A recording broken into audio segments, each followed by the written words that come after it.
well known amongst the devotees of Lord Krishna. Many people say it was composed by Bilva Mangal Thakur, but many people say it was not. So in any case, whoever has composed it, it is a very nice song glorifying Krishna in Vrindavan especially. So for those devotees who are seeking to love Krishna in the mood of Vrindavan, this is a very nice song. You have all heard of Bilva Mangal Thakur? Bilva Mangal Thakur is a great devotee whose magnum opus, great work, is called Krishna Karnamrita. Sri Chaitanya Mahaprabhu used to also sing passages from this book, and many of his followers, his associates, also would sing verses, among other verses, also from Krishna Karnamrita. He would sing the songs of Vidyapati, the songs of Bilva Mangal Thakur and Chandidas especially. So these were the songs that and verses, amongst others, that the associates of Mahaprabhu would chant, and Chaitanya Mahaprabhu would feel great happiness in hearing these compositions. And this happened especially in the later years of Mahaprabhu's Leelas, that is, the Ante Leela, especially at that time. We don't have Mridanga, of course, here, so it's okay.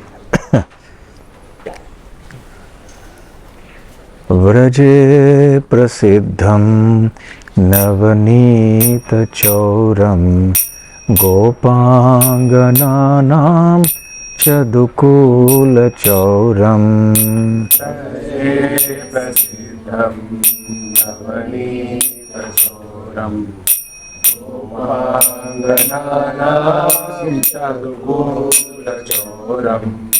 Aneka Janma Rjita Papa Chauram Churagraganyam Purusham Namami. Aneka Janma Rjita Papa Chauram Churagraganyam Purusham Namami. Shri Radhikaya Hridayasya Chauram Navam Buddha Shyamalakanti Chauram. Shri Radhikaya Hridayasya Chauram Navam Buddha Shyamalakanti Chauram. Padashritanam Chasamasta Chauram Churagraganyam Purusham Namami. Parashritanam Chasamasta Chauram Churagraganyam Purusham Namami. Akinchani Kritya Padashritam Yaha Karoti Bhikshum Pathigehahinam.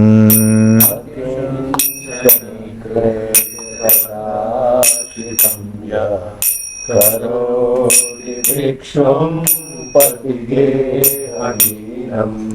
Kenapyaho Bhishana Chaura Idrig Drishtaha Shruto Va Na Jagatrayepi.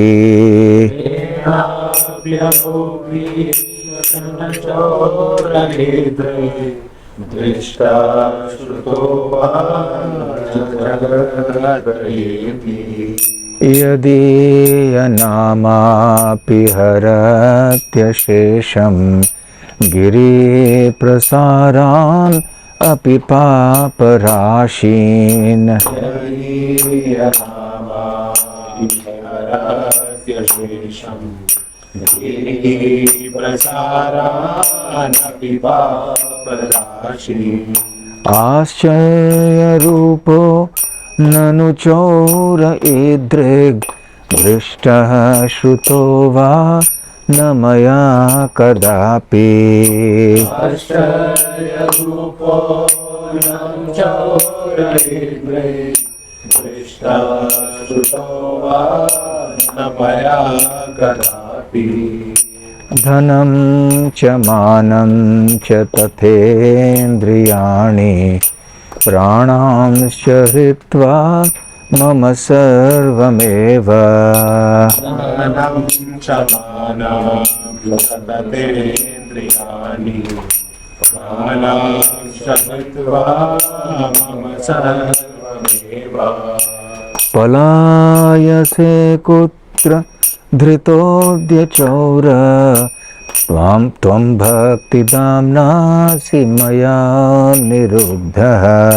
पलायसे कुत्रधृतोऽद्य चौर त्वं भक्तिदाम्नासि मया निरुद्धः। छिनत्सि घोरं यमपाशबन्धं भिनत्सि भीमं भवपाशबन्धम्। छिनत्सि घोरं यमपाशबन्धं भिनत्सि भीमं भवपाशबन्धम्। छिनत्सि सर्वस्य समस्तबन्धं नैवात्मनो भक्तकृतं तु बन्धम्। छिनत्सि सर्वस्य समस्तबन्धं नैवात्मनो भक्तकृतं तु बन्धम्। मन्मानसे तामसराशिघोरे कारागृहे दुःखमये निबद्धः। मन्मानसे तामसराशिघोरे कारागृहे दुःखमये निबद्धः। लभस्व हे चौर हरे चिराय स्वचौर्यदोषोचितमेव दण्डम्। लभस्व हे चौर हरे चिराय स्वचौर्यदोषोचितमेव दण्डम्। कारागृहे वस सदा हृदये मदीये वस सदा हृदये मदीये। मद्भक्तिपाशदृढबन्धन निश्चलः सन्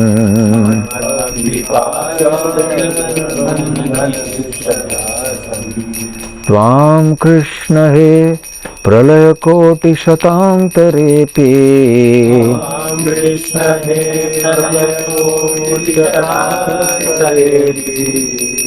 सर्वस्य चौरहृदयान्न हि मोचयामि।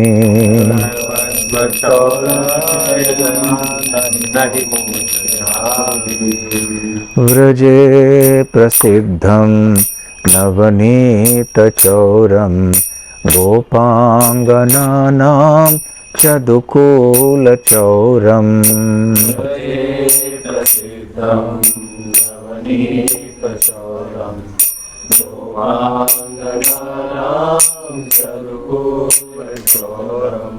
हरे कृष्ण कृष्ण कृष्ण हरे हरे हरे राम राम राम हरे हरे। हरे Krishna Krishna Krishna Hare Hare Hare Ram Ram Ram Hare Hare.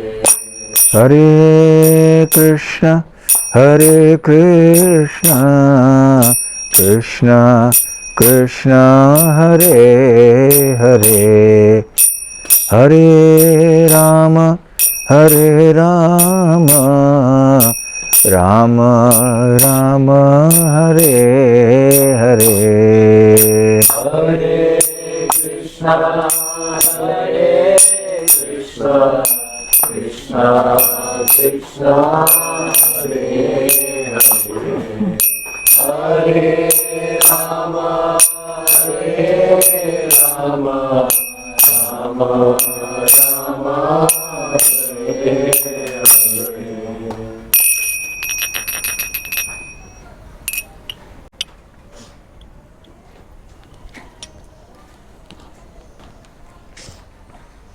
So I'll just read the translation. I offer my respectful obeisances to that foremost of thieves, who is famous in Vraje as the butter thief, and he who steals the gopis' clothes, and who, for those who take shelter of him, steals the sins which have accrued over many lifetimes. Vraje Prasiddham. So there's somebody who is very famous in Vraja, who is now going to be described. This very famous personality is also a thief. So this whole song is titled Chorashtakam, or there are different names. Chorashtakam referring to the 8 verses in glorification of a thief.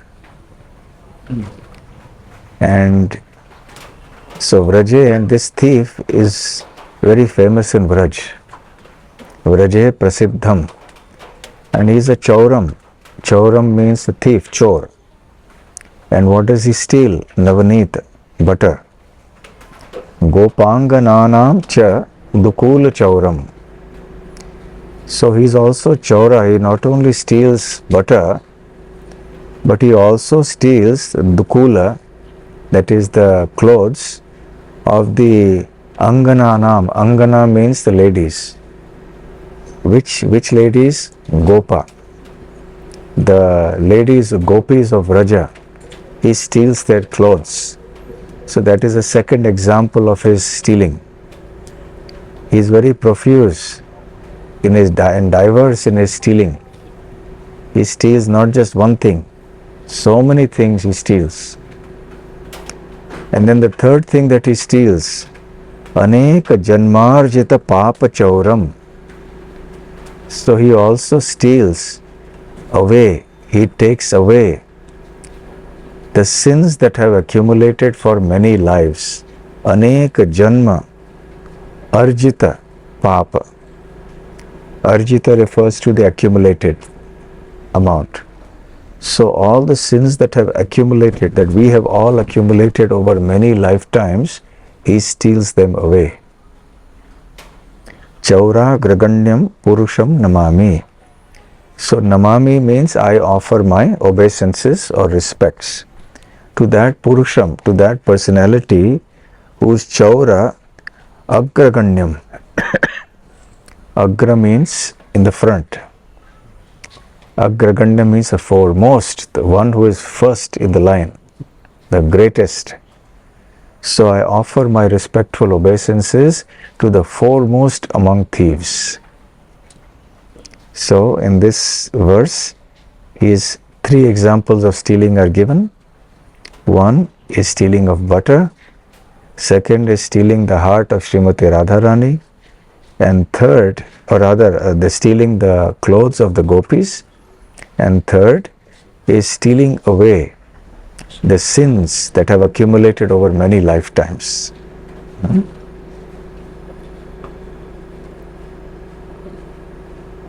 Second verse.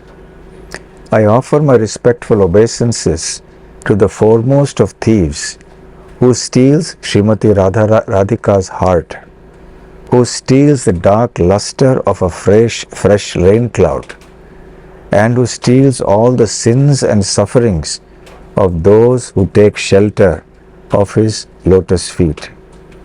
3 more examples are given of his stealing. So when somebody is considered the foremost among something, then he must be very exceptional in that field. Otherwise, he is not considered foremost.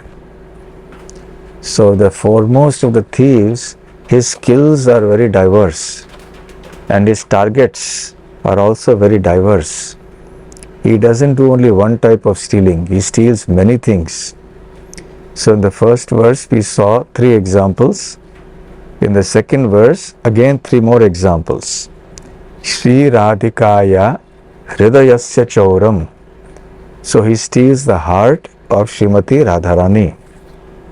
Second, Nava Ambuda, Navambuda Shyamala Kanti Chauram. Nava Ambuda Shyamala Kanti.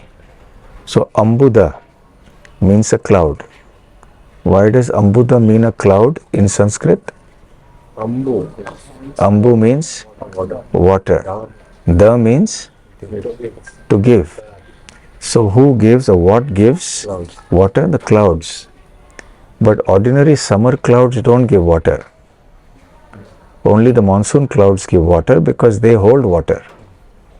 So rain happens in the monsoon time, or rain happens when the clouds are bearing water. So therefore their clouds are called Ambuda, but especially the clouds of the monsoon season are called Ambuda. But not only that, it is Nava Ambuda.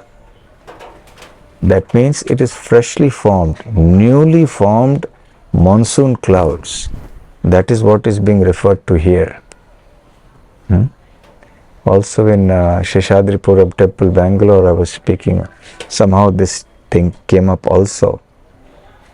So in Gita Govinda of Jayadev Goswami, in one of the verses, the Shita Kamala song, where he says, Abhinava Jaladhara Sundara He.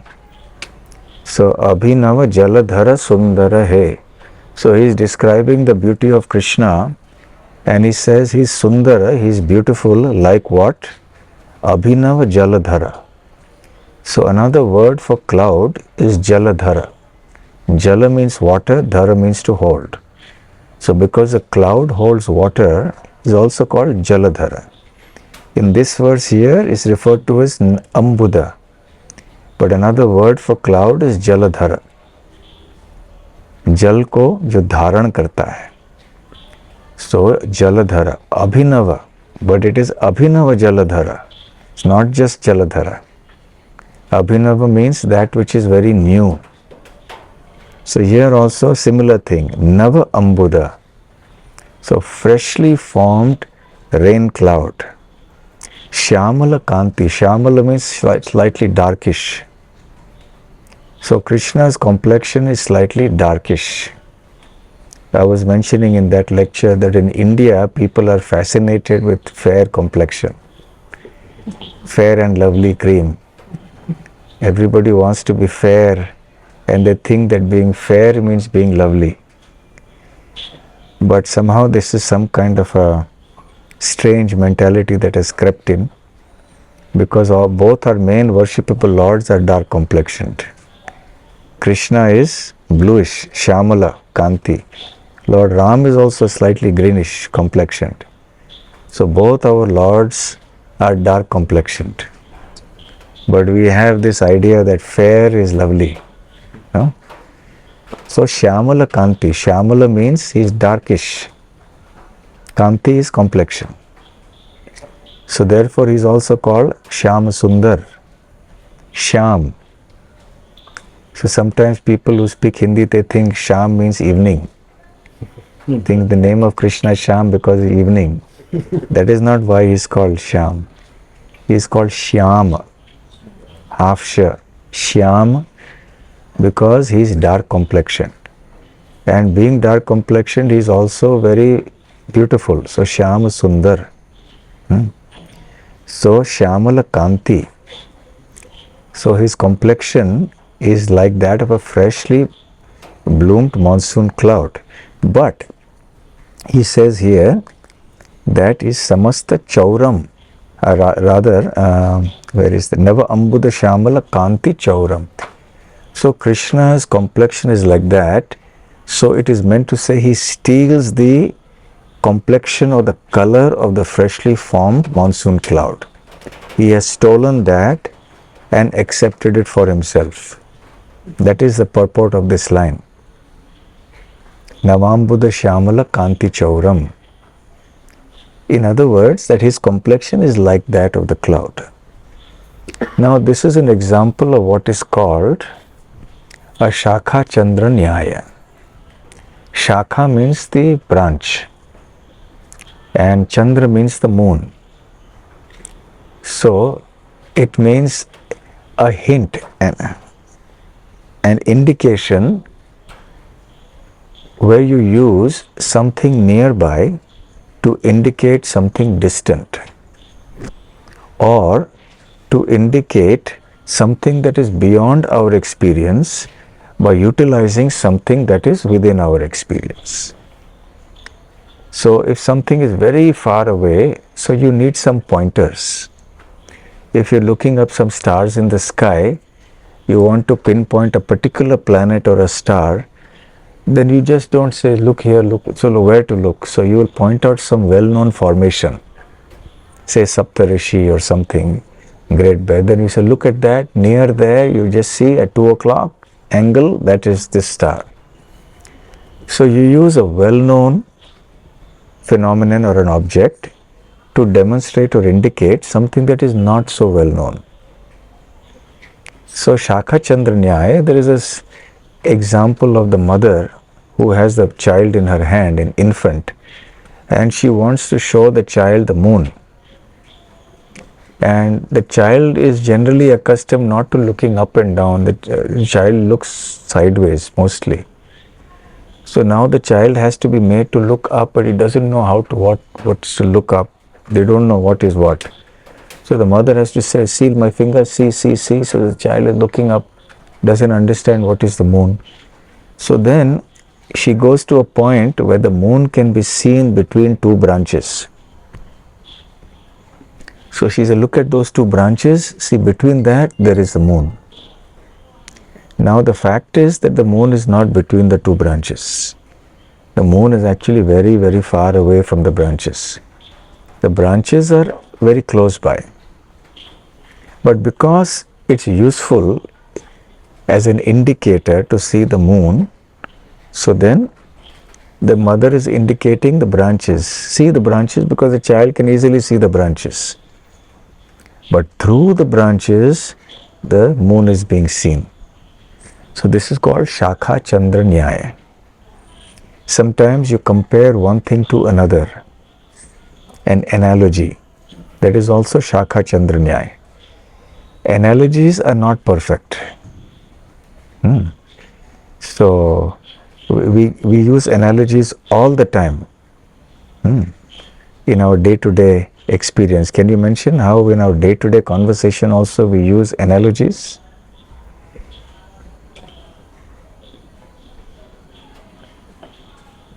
Any example?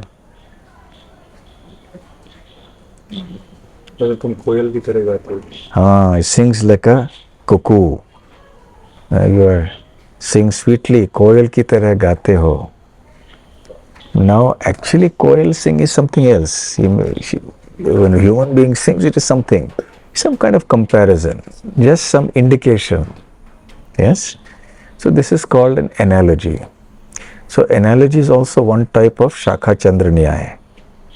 So here you get an idea because you're comparing something which is considered very good. So the cuckoo or koel singing is considered very nice, very sweet. So if somebody is singing well, then we compare it to the cuckoo. Although the human being doesn't sing like a cuckoo, but it's just to give an indication. So similarly, the Shakha Chandra Nyaya indicates all these things. So here also, we are given an example of how to understand Krishna's form or Krishna's complexion in this case specifically.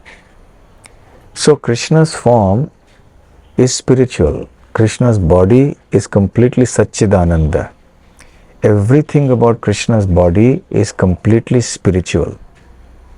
and we have no experience of seeing spiritual objects within this world.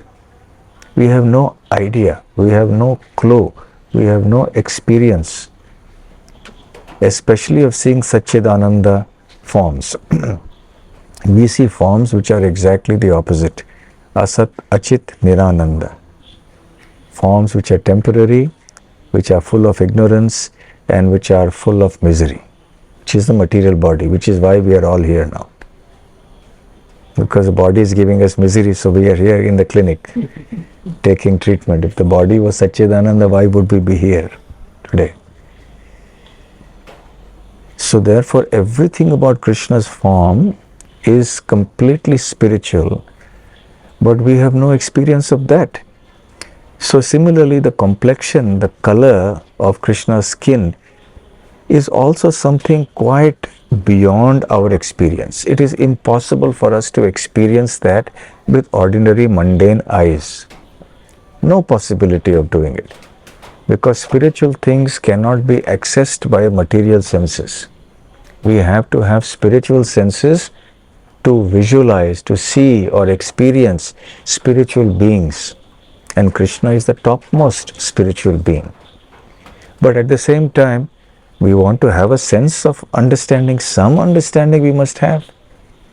So then some example is given. Shakha Chandranyaya. Okay, look at the closest thing within this world that we can use as an example or an analogy to indicate Krishna's beauty or his complexion is the freshly formed rain cloud. So the acharyas and those who have actually seen Krishna with their spiritual eyes, and they have also seen the material world, they understand phenomena and objects here. So they understand, okay, this is the closest. They may give some other analogies also time to time. Like the blue lotus. There is a certain blue lotus. Lotuses can come of many color. So Krishna's complexion is sometimes compared to a blue lotus. So devotees are also poets. So they extract these analogies and give us an understanding of Krishna's complexion or Krishna's qualities and so on. So therefore, the closest thing we can see in this world is that freshly complexioned monsoon cloud. A freshly formed monsoon cloud. At the same time, we should know that Krishna's complexion is not exactly like that, because the freshly formed monsoon cloud is still material. It cannot approach Krishna's actual complexion, which is spiritual. But what to do? We are living in this material world, and we have no access to the spiritual world except by such processes of hearing and chanting about Krishna. So to give us some hint, at least some idea, we are given such analogies. So we should not think the next time we look at a rain cloud that this is exactly the complexion of Krishna. It is the closest that can come to it in our experience in the material world. That's all. But actually Krishna's complexion is completely beyond this world. It is something beyond our wildest imagination. We cannot experience that. Only when someone actually has the darshan of Krishna with spiritual eyes can they understand. Even then the understanding is very tiny, it's very limited. So you will find in all our Shastras such analogies, descriptions are profuse. Everywhere you will find such things to give us a sense of appreciation. So therefore, Navambuddha Shyamala Kanti Chauram. Here Krishna has stolen the complexion of the newly formed rain cloud. Then Padashritanam Cha Samasta Chauram. Pada referring to his feet. Ashritanam refers to those who have taken shelter of his feet. Ashraya, Ashrita. One who takes shelter of the Ashraya is called Ashrita. Just like there is Sharana or Sharanagati, there is Sharan then that is shelter. One who is to be taken shelter of, what is he called? Sharanyam or Sharanya. And what about the one who is taking shelter? Sharanagata. Sharanagata takes Sharanagati of the Sharanyam. So Ashraya and Ashrita. So Ashrita is one who has taken Ashraya. Right? So of what? Of the Pada. What is an Ashraya? The lotus feet. So Padashritanam cha samasta chauram.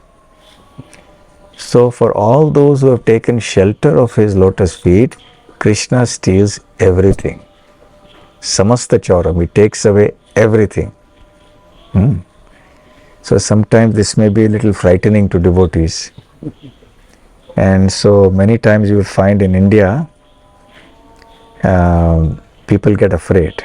But when it says here samasta chauram, it actually indicates all the sins and sufferings of those who have taken shelter. Sometimes Krishna may physically take away everything also. Yasyaham anugranami harishye tad dhanam shanai. So in the 11th canto we will find that Krishna says, sometimes I take away everything from one who is very dear to me. He may take away their personal belongings, their wealth. He may take away their family, the house, the money. He may take away his reputation, do so many things so that the person becomes helplessly dependent on him. So Krishna may sometimes do that also. But for all devotees who have taken shelter, he will take away all their sins and sufferings. He will steal all of that. So this is another, there are 3 examples in the first verse and 3 examples in the second verse also of Krishna stealing. Padashritanam cha samasta chauram. Then again, Churagraganya Purushastakam namami. So I offer my naman karta hu. I offer my obeisances unto that Purusham, unto that personality who is the foremost among all thieves. Third verse, translation. He turns his surrendered devotees into paupers and wandering homeless beggars. Alas, such a fearful thief has never been seen or heard of in all the 3 worlds. So here it is explained, akinchani kritya padashritam yaha karoti bhikshum pathi geha hinam. So akinchana, who is an akinchana? Any? One who possesses nothing but only possesses Krishna. Yeah. So akinchana literally means one who has no possessions. So akinchana, or one, Prabhupada explains this in various ways.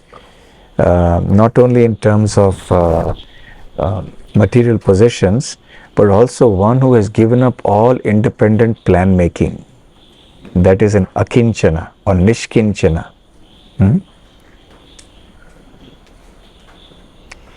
Akinchani kritya padashritam yaha. So for those who are padashrita, yaha means those.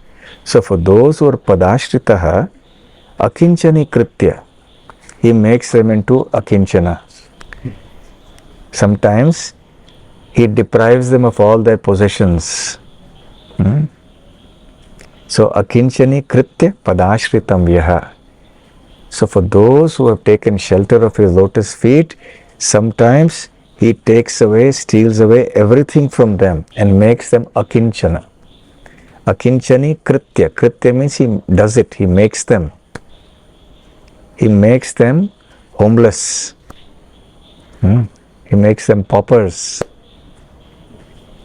Karoti, and then further, karoti bhikshum pathi geha hinam. So depriving them of their geha, geha means their home, and makes them wandering beggars. In the sense, It's not that he may physically take away everything, but that may happen sometimes.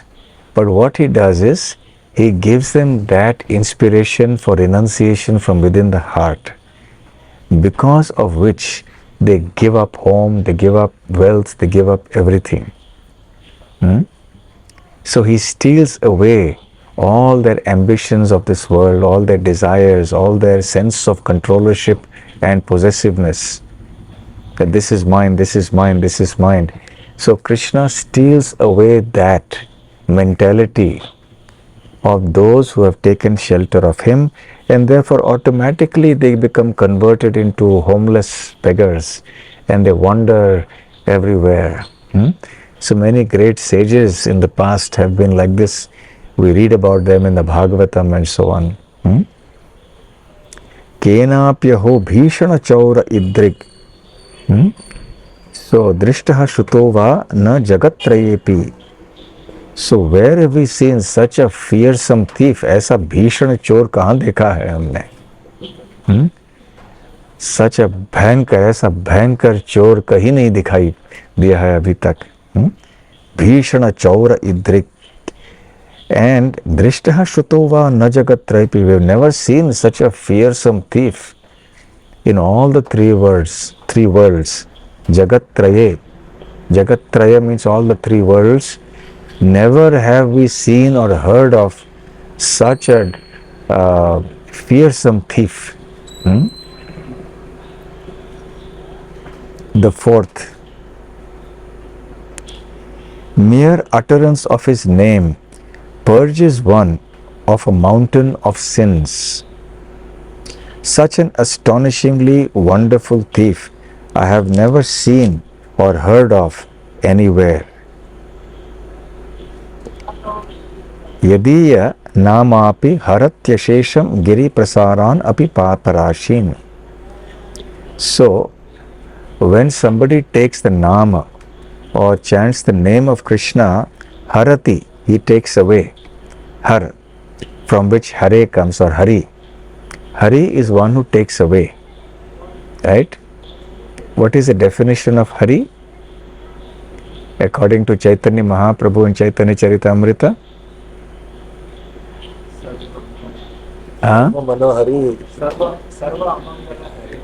Very nice. Sarva amangala hare iti hari. जो हमारे जीवन में अमंगल चीजों का हरण करते हैं वो हरि हैं. Right? So one who takes away all the inauspicious things from our life. Har means to take away. Haran. So he is Hari. Sarva Amangala Hare. And Chaitanya Mahaprabhu says something else after that. What else? Premadiya Mana Hare. It's not that he simply takes away your attraction from this world, but he also gives you something unlimitedly more precious to your heart. And what is that? Premadiya Mana Hare. He gives love for himself. He gives Krishna Prem, Krishna Bhakti to such people. And he steals their heart by giving them Krishna Prem. So that is the purport of the word Hari. So here it is said, Harati. So Ashesham Giri Prasaran Api Paparashin. Paparashin, Rashi. Rashi means the accumulated amount of something. Yes, a Dhana Rashi we say, right?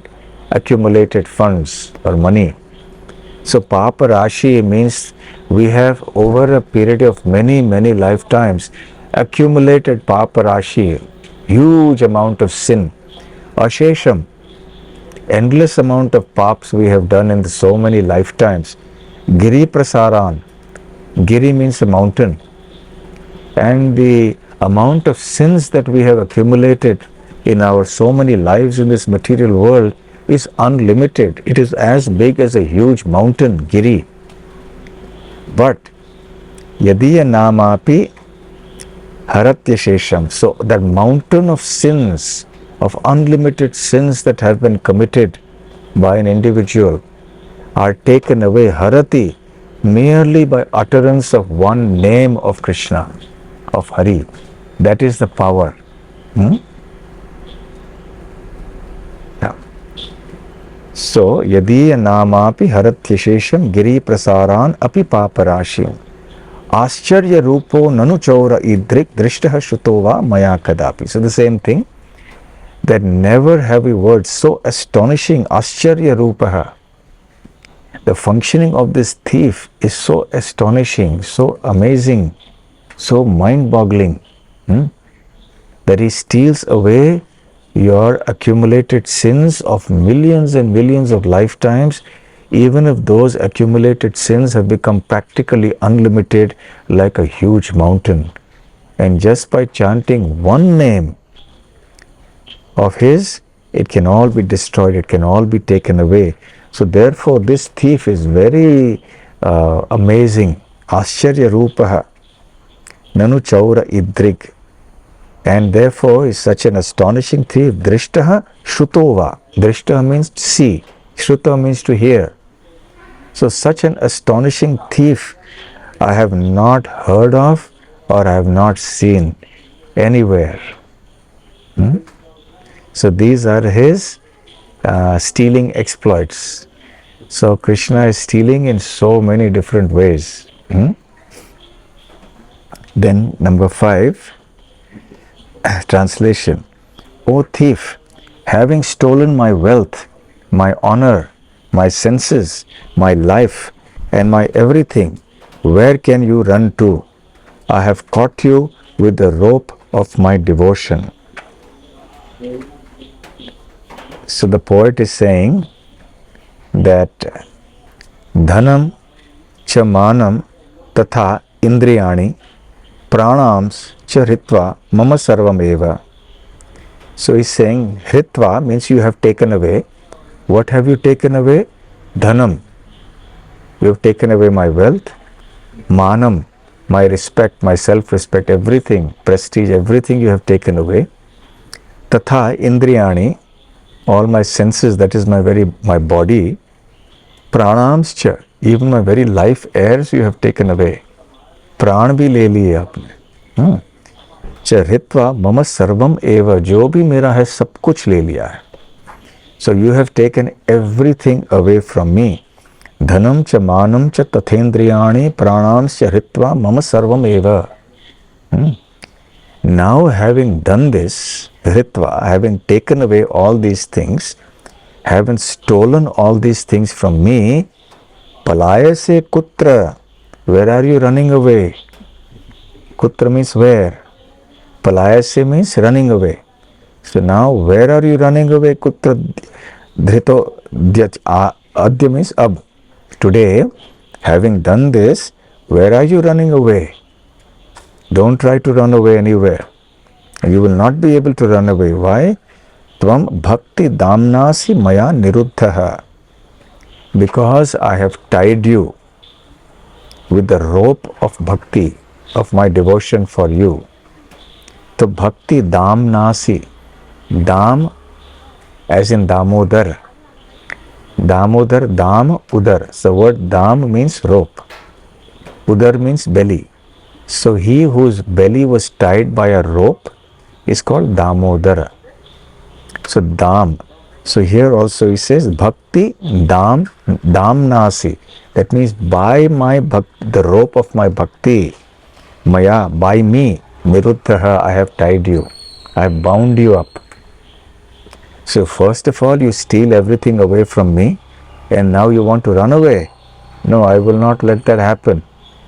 I will tie you with the rope of my bhakti so you can't run away and you will have to be in my heart. So in this way, now the devotees come into a challenging mood. He is challenging Krishna. Let's see how you can run away. You can't run away. Because I am going to tie you with the ropes of my devotion. Then number 6, you cut the terrible noose of Yamaraj. You sever the dreadful noose of material existence and you slash everyone's material bondage, but you are unable to cut the knot fastened by your own loving devotees. Chinatsi ghoram. Chinatsi means to cut. Chin vinna kar dena. Chin, to cut. Chinatsi ghoram. Ghor means extreme, very heavy, bhari. Yama pash bandham. Bandham means the bondage. Pash means again a rope. So whose rope? Yama, Yamaraj. So you cut all the ropes of bondage that have been put by Yamaraj on the living entities. So Yamaraj's job is to come and tie, to put all the living entities into bondage, but you easily cut them. Bhinatsi bhimam bhavapasha bandham. You also destroy. Bhinatsi bhimam means very strong. Bhavapasha bandham. So just like Yamaraj has his pasha, there is bhavapasha also. Bhava means this material world. We say bhavasagar, bhavasindhu, right? This material world is sometimes compared to an ocean of material existence, bhava. Why is the material world called bhava? Again. Yeah, what does the word bhava mean? Become. To become. We normally use it, Chiranjeevi bhava. Ashirvad dete hai na log. Ayushman bhava. May you become. So to become. So bhava is to become what? Why is it the material world called bhava? You become what? Huh? Yeah, you become born, you become old, you become diseased, you become dead, then you become born again. So bhava, keep on. This is called bhava. Bhava sindhu. Bhava. So the pasha, the ropes of the cycle of birth and death.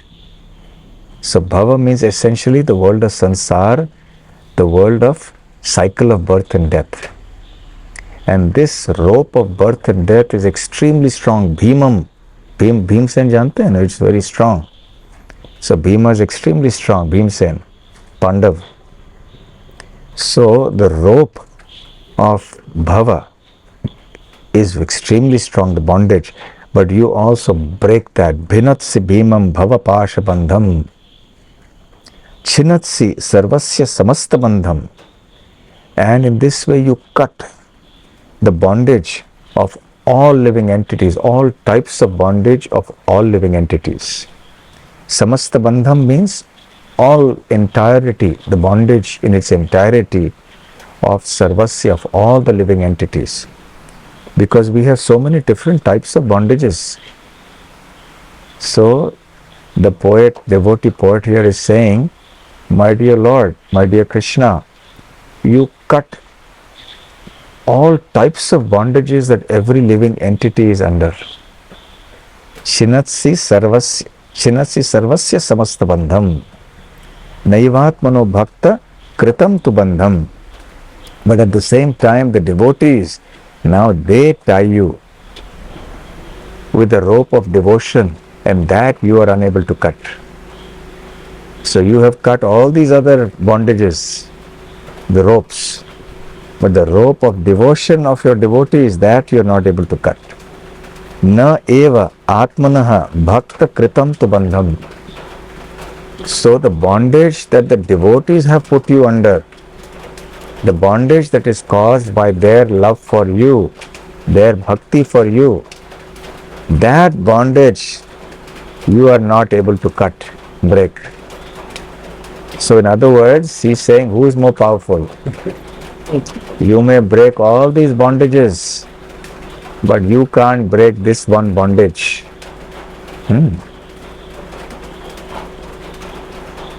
One reason I think that this poem is attributed to the great poet, the author of Krishna Karnamrit, Bilva Mangal, is that Bilva Mangal in his youth, he became blind. That's another story, we won't go into it. But he was going towards Vrindavan. And at that time, one little boy came to him and said, where are you going? He said, I am going to Vrindavan. So he said, you are blind, how will you go? So the boy said, I will take you, I will lead you to Vrindavan. So he held his hand and it took him. So every day they would walk and walk and walk and walk. So ultimately they reached Vrindavan. And then the boy said, okay, now we have reached Vrindavan. And then he said, then he started feeling that this boy is not an ordinary boy. So then Krishna, it was Krishna who had come with him. And Krishna disappeared, he left. And Bilvamangal was not able to see with his eyes. He was blind. So he looked around here, there, he put his hands around, but Krishna had left. So then he called out to Krishna, you may escape from my hands because I am blind and I can't see you. But you can't escape from my heart. Let us see how strong you are. I challenge you. You can escape from the grip of my hands, but let us see if you are strong enough to escape from the confines of my heart, where I have imprisoned you. So that bhav is it's a leela, very famous leela of Bilvamangal. So the same mood also, now he is expressing. Now in the next verse, 7th verse, O stealer of everything, O thief, today I have imprisoned you in the miserable prison house of my heart, which is very fearful due to the terrible darkness of my ignorance. And there, for a very long time, you will remain, receiving appropriate punishments for your crimes of thievery. So this is his scolding. He is scolding Krishna now and threatening him, blackmailing him. Karagrihe vasa sada hridaye madiye. Karagrihe vasa. Vasa means you stay, it's an order. Vas, like Vasasthan. Vasa means the residence or abode. Karagriha is the jail. So the devotee is telling Krishna, Karagriha vasa. You stay in the prison. What is that prison? And you stay sada, always you stay there. What is that prison? Hridaye. Madiye. Madiye means mine. So you stay forever imprisoned within my heart. Mad bhakti pasha drida bandhana nischala san. Oh, sorry. Yeah, I've done.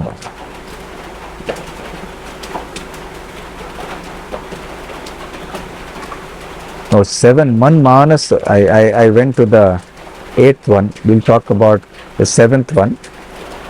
Man manase tamasa rashi ghore. So my heart, man manasa, tamasa rashi ghore, it is filled with ignorance, tamasic influence, tamoguna. Karagrihe dukkha maye nibaddhaha. And therefore this heart is miserable because of all my tamogun, all my tamasic activities. Labhasva he chaura hare chiraya sva chaurya doshitam eva dandam. So now you stay here in this heart, the prison of my heart, and you will receive my danda. That means my punishment for all the thievery that you have done, all the stealing that you have done for such a long time. And then Karagrihe vasa, then that's the last verse. O Krishna, thief of my everything, the noose of my devotion remaining forever tight, you will continue to reside in the prison house of my heart, because I will not release you for millions of aeons. Karagriha vasa sada hridaye madiye. So you reside within my heart, in the prison of my heart. Mad bhakti pasha drida bandhana nischala san. And there you will continue, the noose of my devotion will tie you. Mad bhakti pasha. The pasha, the rope of my bhakti will drid, very firmly bind you here. Tvam Krishna, He Pralaya Koti Shatantarepi. So, O Krishna, you will remain here for millions of years. Shata Antarepi, Pralaya Koti Shatantarepi. For millions of creations you will remain within my heart. Hey Krishna, Sarvasva Chaura, O the stealer of everything, Hridayam Nahi Mochayami, I am not going to release you from my heart. You have heard the word Mochan? What is the meaning of Mochana? You have heard many times? Someone who kind of takes over. How many of you have been to Varanasi? Sankat Mochan temple. Sankat Mochan. Mochan means who takes away. Release. जो हमारे संकट को दूर करते हैं, हम संकटों से मुक्त करते हैं, वो हनुमान जी का नाम है. This is the name of Hanuman. The famous temple in Varanasi called Sankat Mochan temple. So Mochana, that is to free, to release. Mukta. So he says, Hridayan nahi mochayami. So from my heart, I am not going to release you. No freedom for you. Now for aeons together, for millions of creations, you will remain imprisoned in my heart, and no bail, no parole, no discharge from the prison for you. You will have to remain captured within my heart. So in this way, we have this beautiful poem, Chorashtakam, or it is also called Churagraganya also sometimes. The short form is Chorashtakam. Hare Krishna.